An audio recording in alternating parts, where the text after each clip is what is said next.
Assalamualaikum warahmatullahi wabarakatuh. Halo sedulur-sedulur saya semuanya. Alhamdulillah pada kesempatan kali ini kita akan berbagi informasi, berbagi pengalaman bersama Toyota Avanza Veloz. Toyota Avanza Veloz tahun 2012 mengalami permasalahan pada mesinnya. Mesin ini clog. Nah, seperti biasa jangan lupa kasih like pada akhir videonya. Dan buat teman-teman semuanya yang belum subscribe, kita tunggu subscribe-nya. Dan jangan lupa ketuk tanda loncengnya sehingga nanti teman-teman akan mendapatkan notifikasi atau informasi pada saat kita mengunggah video yang baru. Oke lur, Toyota Avanza Veloz tahun 2012 mengalami permasalahan mesin gancet ataupun mesin clog, bahasa bengkelnya itu terjadi di kilometer berapa di daerah di tol Cikampek atau tol Cipali. Nah, kedatangannya ke sini, dibawa ke sini dengan ditowing. Nah, ini mobil kondisinya ketika stasioner memang mesinnya masih halus, tapi ketika RPM dinaikkan atau dibuat jalan di RPM sedikit naik, maka akan berbunyi ngaklak. Dan akhirnya pun yang punya tidak berani membawa karena ketika ini dipaksa akhirnya menjadi parah. Ini kalau divonis memang harusnya turun mesin. Nah, kita akan bongkar-bongkar dulu apakah yang menyebabkan mobil tahunnya masih muda tapi sudah mengalami permasalahan pada mesin. Apa sih penyebabnya? Kalau menurut saya, diagnosa sementara adalah penyebab yang menyebabkan mesin menjadi clog ataupun gancet adalah permasalahan dari olinya. Nah, kita akan koreksi dulu, kita akan bongkar-bongkar dulu mobilnya. Oke lur.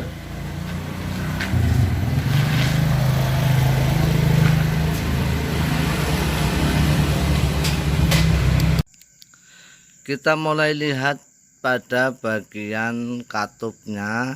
Di sini terlihat jelas banget kotor banget, kemudian keraknya pun terlalu tebal. Ini adalah akibat dari endapan oli yang mungkin bertahun-tahun pembakaran ataupun oli yang bersirkulasi di sini endapannya begitu tebal banget, kotor banget, dan maka wajarlah kalau mobil seperti ini gancet ataupun clog. Namun pada bagian katup ataupun bagian noken as di sini walaupun kotor ataupun endapan olinya tebal banget, tapi permasalahan bukan dari sini.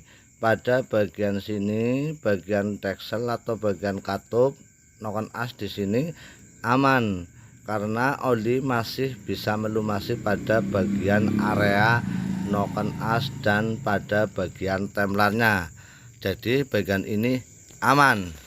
Nah, kita akan buktikan di sini. Kita akan coba starter apakah oli masih melumasi pada bagian ini dalam kondisi yang lancar ataupun deras.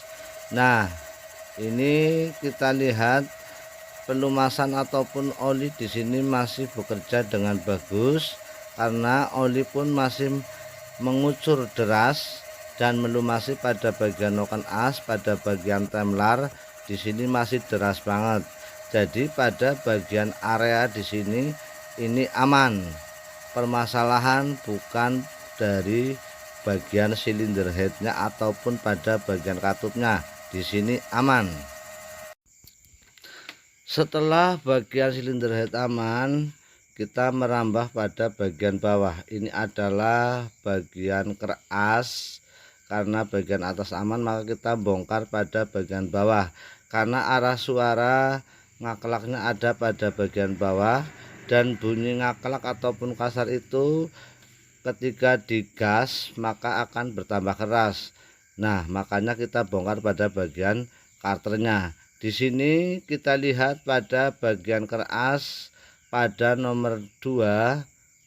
Di sini kita lihat kasar banget, bahkan hampir habis pada metal jalannya. Kemudian metal jalan yang berputar terus dan akhirnya bergesekan dengan keras itu, dan gesekannya itu menempel pada bagian keras ini. Apabila ini dibiarkan maka bisa terjadi mesin gancet ataupun clog, bahkan yang terparah adalah patah pada bagian kerasnya.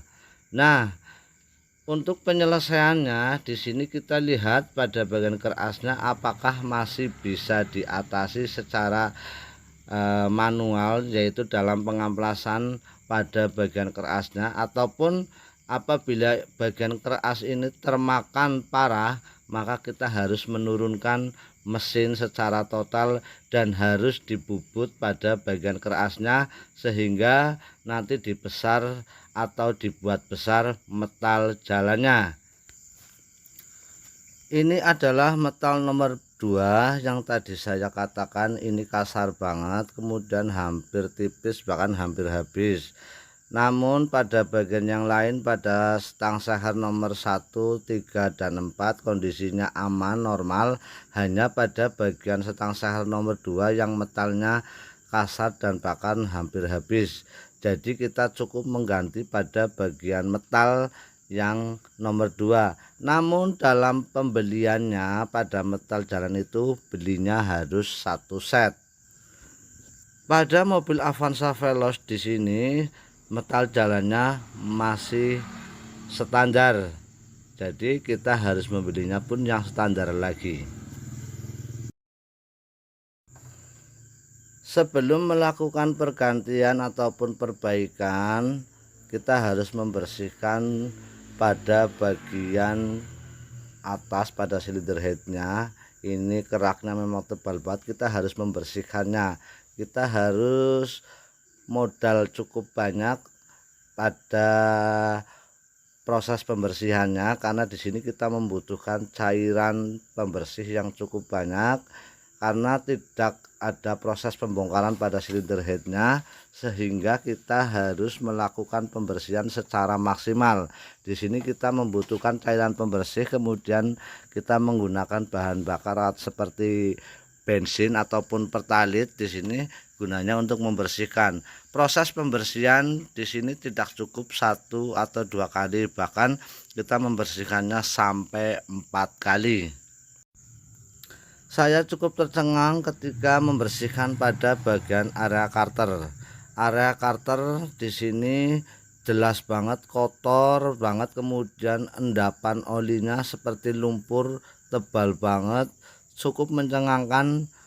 Makanya wajar ketika mobil ini bisa terjadi gancet ataupun clog.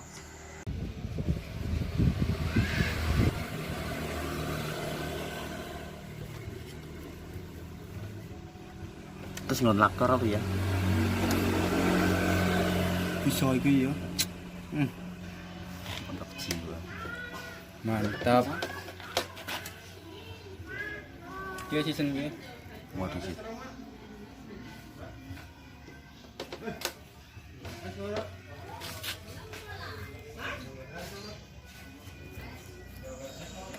Nah, itu lur, endapan oli yang cukup tebal seperti lumpur, dan ini adalah akibat endapan oli yang cukup lama.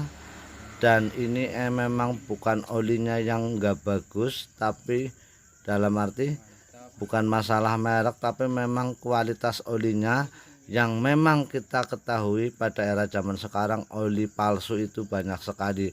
Makanya buat sedulur-sedulur semuanya harus hati-hati dalam memilih oli.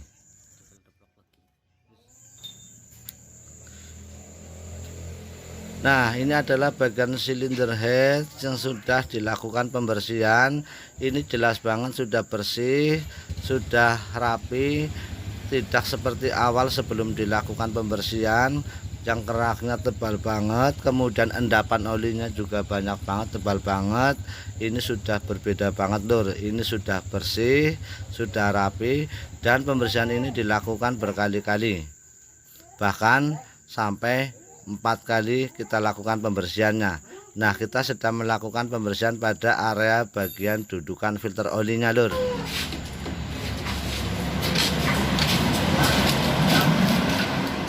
Oke lur, dengan pertimbangan yang cukup matang dan kita berpikir cukup lama, ini sudah dibongkar dan kita teliti, ternyata permasalahannya memang betul. Ini gara-gara oli. Mobil yang masih usianya muda kok bisa gancet, ternyata oli. Nah, ketika di cutter pun sudah terlihat di situ membekas kotoran endapan oli yang memang sudah banyak banget.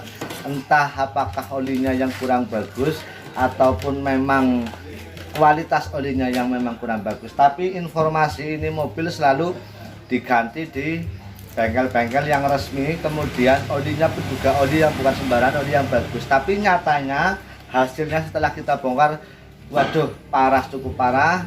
Dan ini memang kalau aslinya kalau memang itu harus turun mesin total. Tapi setelah kita melakukan pertimbangan, ini bisa dikerjakan tidak harus turun mesin. Istilahnya kalau di bengkel itu ndodos atau dikerjakan, dibongkar mesinnya tapi tidak diturunkan. Dan alhamdulillah ini sudah selesai. Hasilnya lumayan lah, alhamdulillah bisa kembali normal kembali dengan apa ya, tidak cukup sekali dalam prosesnya, yaitu dengan olinya diganti. Itu nanti ini harus diganti oli lagi, harus dituras lagi karena kotoran-kotoran juga masih ada sisa-sisanya, itu harus dituras lagi. Dan ini sudah diganti oli lagi. Nah, jadi olinya tidak cukup sekali itu, tapi nanti setelah beberapa kilometer buat jalan itu harus diganti lagi. Nah, kita akan hidupkan ini mesinnya, suaranya seperti apa, Lur?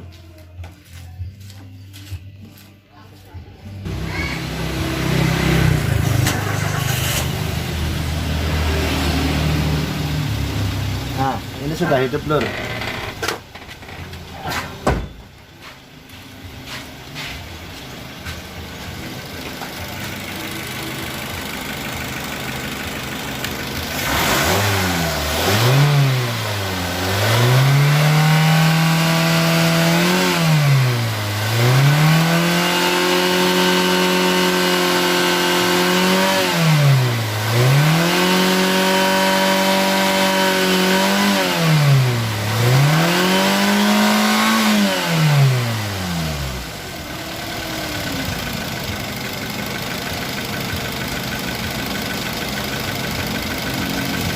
Oke, Lur, suaranya sudah kembali normal, halus, layaknya mobil yang masih muda, dan biayanya cukup lumayan menghemat. Kalau divonis bisa diperkirakan ini kalau mesin turun total bisa terjadi dana bisa mencapai persiapan dana ini ya. Ini paling tidak 10 sampai 15 juta. Ini untuk mobil sekelas Avanza yang tahunnya tahun muda, ketika turun mesin segitu, Lur. Persiapan antara 10 sampai 15 juta. Nah, ini alhamdulillah tidak sampai, hanya 50%-nya lah. Itu pun aja kurang, tapi tidak mengurangi kualitas dan suara, kemudian kenyamanannya ini masih kembali orisinil karena kita juga mengganti spare partnya juga yang bagus-bagus. Itu ya, Lur. Jadi setiap melakukan perbaikan sebaiknya diteliti dulu, kemudian diperhatikan apakah nantinya ketika melakukan pergantian itu sudah sesuai atau tidak. Kemudian ini dikerjakan bisa dipersingkat ataupun bisa diperkecil lagi pengeluarannya, namun tidak mengurangi dari hasilnya. Begitu ya, Lur.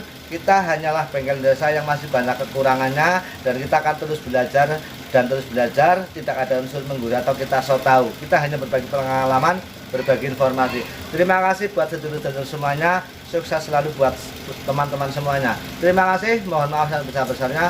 Wassalamualaikum warahmatullahi wabarakatuh.